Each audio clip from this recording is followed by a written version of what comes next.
السلام علیکم، میرا نام ملک عبد الرحمان ہے۔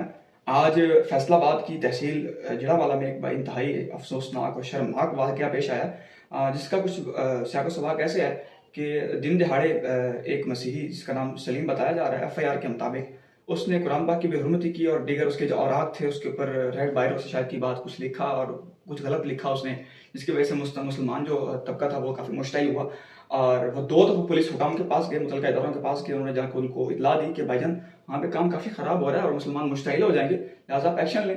پولیس حکام نے جو متعلقہ ادارہ تھا اس نے ایکشن نہیں لیا، جس کی وجہ سے وہاں پہ اعلانات شروع ہو گئے۔ مساجد کے اندر مسلمانوں نے اعلان کیا کہ بھائی فلاں فلاں جگہ پر سارے مسلمان اکٹھے ہوں، ہماری مقدس کتابوں کی بے حرمتی ہو رہی ہے، تو اس لیے سارے اکٹھے ہوں۔ خیر مسلمان اب اکٹھے ہو گئے اور انہوں نے وہاں پر ان کی جو چرچ تھا اس پہ چڑھائی کر دی، وہاں پہ جو سلیبیں لگی تھیں ان کو توڑ پھوڑ دیا، چرچ کو آگ لگا دی اور جو ان کی بستی تھی ان کو بھی آگ لگا دی۔ جو کرسچنس تھے آبادی وہ وہاں سے بھاگ بھوگ گئی اور کافی مسئلہ خراب ہوا۔ خیر اب ہم دیکھتے ہیں کہ اگر ایک انسان اس طرح کا کام کرتا ہے تو کیا صرف اس کو سزا دینی چاہیے یا پھر اس پوری آبادی کے ساتھ آپ ایسا کریں؟ اب اس کو ذرا جانتے ہیں۔ پہلے تو یہ جانتے ہیں نا کہ ذمیوں کے حقوق ہیں کیا اسلام کے اندر۔ ہم سارا دن پوری رات پورا دن ہم اسلام کا ڈھونگ پیٹتے ہیں، اصل میں ہم اسلام کو پڑھ جانتے کتنا؟ پہلے تو ہم یہ دیکھتے ہیں۔ جناب رسول اللہ نے خود فرمایا، آپ نے فرمایا کہ میں تمہیں ذمیوں کے بارے میں اللہ سے ڈراتا ہوں۔ ذمیوں کے بارے میں اللہ سے ڈرنا یعنی کہ ان کے حقوق نہ مارنا، ٹھیک ہے۔ اور ایک اور روایت ہے جس میں پتہ چلتا ہے کہ اگر کوئی انسان بلا وجہ کسی ذمی کو، ذمی سے مراد یہ ہے کہ جو جہاں مسلمان اکثریت میں ہوں اور وہاں پہ جو اقلیت ہے وہ ان کو ٹیکسز وغیرہ دے، ان کے ساتھ رہتی ہو، جیسے کہ عیسائی ہیں، یہودی ہیں، دیگر ہندو وغیرہ ہیں، اگر یہ وہاں رہتے ہیں تو یہ ذمی، اگر کوئی ان کو بلا وجہ قتل کرتا ہے تو وہ مرنے کے بعد اول تو جنت میں نہیں جائے گا، اور جنت میں کیا نہیں جائے گا، اور صرف جنت کی خوشبو ہی نہیں سونگھ سکتا، وہ جنت کی خوشبو ہی نہیں سونگھ سکتا، چاہے وہ کتنا پرہیزگار ہی کیوں نہ ہو۔ اگر کوئی کسی ذمی کو بلا وجہ قتل کر دیتا ہے تو سیدنا فاروق اعظم جب آپ کو ابو لولو نے خنجر مارا اور آپ بستر مرگ پہ تھے تو آپ نے فرمایا میرے بعد جو خلیفہ ہونا اس کے لیے میرا یہ پیغام ہے کہ ذمیوں کے بارے میں وہ اللہ سے ڈرے اور ذمیوں کے حقوق کا خیال لازمی رکھے۔ سیدنا فاروق اعظم جب بیت المقدس گئے تو وہاں جا کر جب آپ نے ایک پادری سے ملے جو پوپ تھا وہاں کا، جس نے چابیاں آپ کو حوالے کرنی تھی، اس نے کہا کہ امیر المومنین نے کہا کہ جناب والا کہ ظہر کا وقت کا نماز کا وقت ہو گیا تو میں نماز پڑھنا چاہتا ہوں، مطلب کہاں پڑھوں؟ آپ نے اس نے جو پادری تھا اس نے کہا حضرت یہ سامنے جگہ ہے ہمارا چرچ، اس میں پڑھ لیں۔ آپ نے کہا اس میں بھی پڑھوں گا میں۔ اچھا، اس نے کہا کہ ایسا کریں یہ جو چرچ کے بعد جو چبوترا نظر آ رہا ہے اس پہ اپنا نماز پڑھ لیں آپ۔ نے کہا نہیں۔ اس نے پوچھا کیوں نہیں؟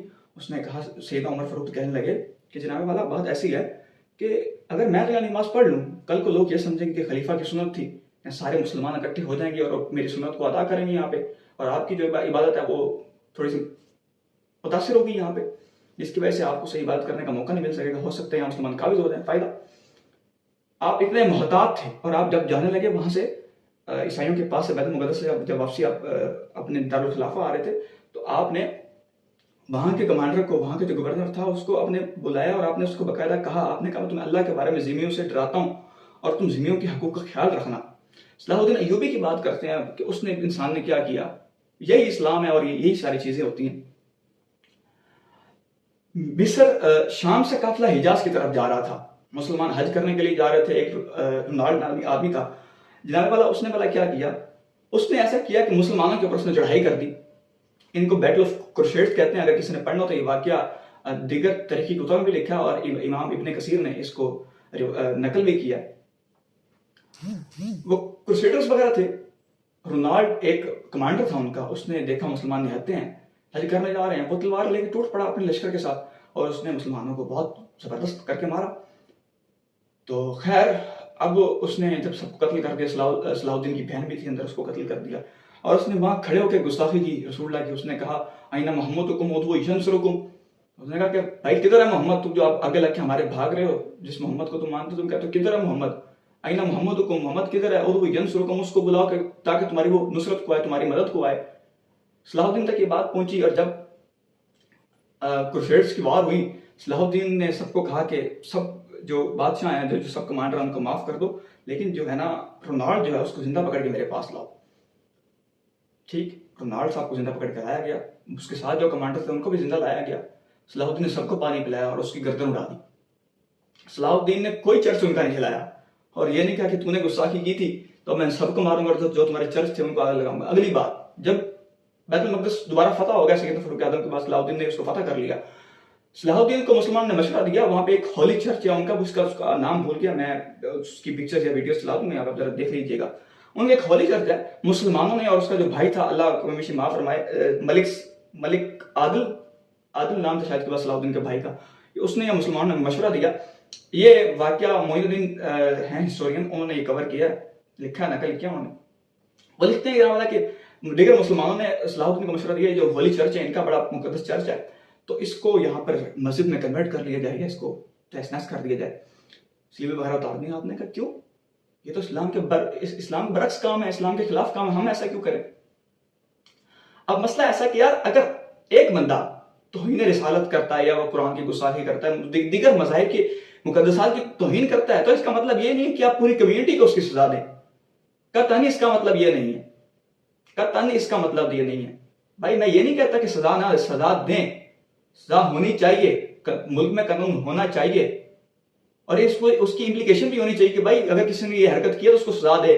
اور مسلمانوں کو بھی یہ چاہیے کہ بھائی جان خوف خدا کریں, جو انسان یہ کام کر رہا نا بھائی اس کو پکڑیں اور اس کو پکڑ کے تھانے لے کے آئیں.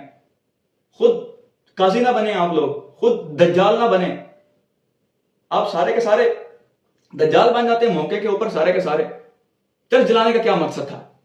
اب چرچ نے توہین کی تھی ان کی, قرآن کی توہین کس نے کی؟ چرچ نے کی ہے یا اس سلیم نامی آدمی نے کی ہے؟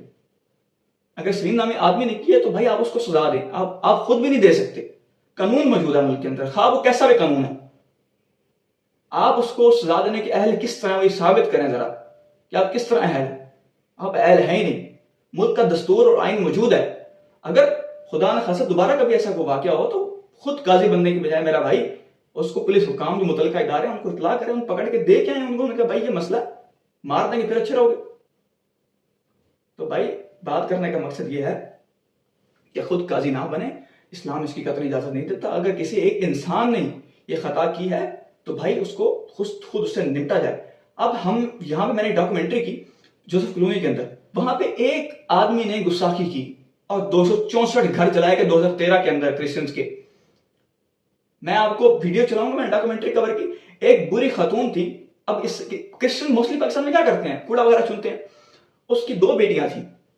اس نے پائی جوڑ کے گلی سے کوڑا صاف کر کے, آپ کا اور میرا گٹر صاف کر کے, اس بیچاری عورت نے, اس محنت کش عورت نے, اس محنت کش باپ نے آپ کے میرے گٹر صاف کر کے 2 بیٹیوں کا جہیز بنایا. اور مسلمانوں نے وہاں پہ بلاسفیمی کے اندر اٹیک کیا, بلاسفیمی کی مد میں اٹیک کیا, اور ان 2 بیٹیوں کا جہیز جل گیا.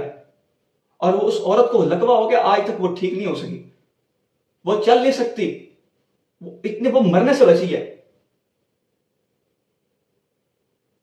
یہ کیا طریقہ کار ہے؟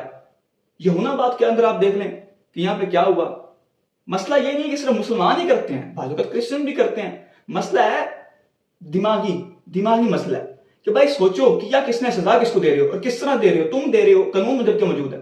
میرا بھائی اس کا یہ حل یہ نہیں ہے کہ قانون کے ہوتے ہوئے تم خود قاضی بن جاؤ. افغانستان کے اندر ایک ایشو ہوا, فرخندہ ملک زدہ لڑکی تھی جو قرآن کی حافظہ عالمہ تھی, ٹھیک ہے, وہ پردے کے بغیر کبھی گھر سے باہر نکلی تھی. وہاں پہ اس کا ایک ہمسایہ تھا جو تعویذ وغیرہ دیا کرتا تھا. تو اس نے فرخندہ نے سے کہا کہ تو نے کیا گندا کاروبار کھلایا, تو لوگوں کو لوٹتا ہے. اگلے دن بھائی اس نے قرآن کے ٹکڑے کر کے اس کے گھر کے باہر پھینک دی اور لوگوں کو بتایا کہ فرخندہ نے تو قرآن پھاڑا ہے. بھائی آپ وہ ویڈیوز نہیں دیکھ سکتے جس طرح مسلمانوں نے اس حافظ قرآن اور عالمہ بچی کو مارا ہے. افغانستان کا واقعہ, کسی کو ذرا پڑھنے کا شوق ہو تو فرخندہ ملک زدہ کر لینا گوگل, ذرا آپ پتہ چل جائے گا کہ کس طرح اس کو مسلمانوں نے مارا. مسلمان کو مارا مسلمانوں نے, اس عورت کو مارا. جب اس کو پولیس گرفتار کرنے آئی تو اس نے پولیس نے کہا کہ آپ چلیں ہمارے ساتھ. اس نے کہا میں نہیں جاؤں گی جب تک تمہارے ساتھ لیڈی پولیس نہیں ہوگی. وہ اتنی پاک صاف اور اتنی وہ شریعت پسند عورت, اور اس کو کیا کہا کہ مارا جی کہ اس نے قرآن کی بے حرمتی کی, اس نے قرآن پھاڑا. حالانکہ وہ جو پیر تھا جو تعویذ دیا کرتا تھا, اس کا کاروبار وہ بند کروا رہی تھی, لوگوں کو شعور دے رہی تھی. اس نے قرآن پھاڑ کے اس کے دروازے پھینک دیے, فرخندہ نے قرآن پھاڑا. لوگوں نے اس کو گھسیٹ قتل کر دیا, اس کی لاش کو, زندہ لاش کو آگ لگا دی. یہ تو حالات ہیں. تو بھائی کہنے کا مقصد یہ ہے کہ خود قاضی نہ بنے. اور دوسری بات یہ کہ میرا بھائی جس نے جو کیا ہے اس کے مطابق اس سے ڈیل کریں. کیا ایک بندے نے ہے, بستی آپ نے پوری جلا دی ہے. کیا ایک بندے نے, آپ نے 4 سلوکوں کا جو چرچ ہے وہ جلا دی ہے, پوری کرسچن آبادی گرا دی ہے, چرچ گرا دیا آپ نے. کیوں بھائی وجہ؟ ٹھیک ہے جی, وما علینا الا البلاغ المبین.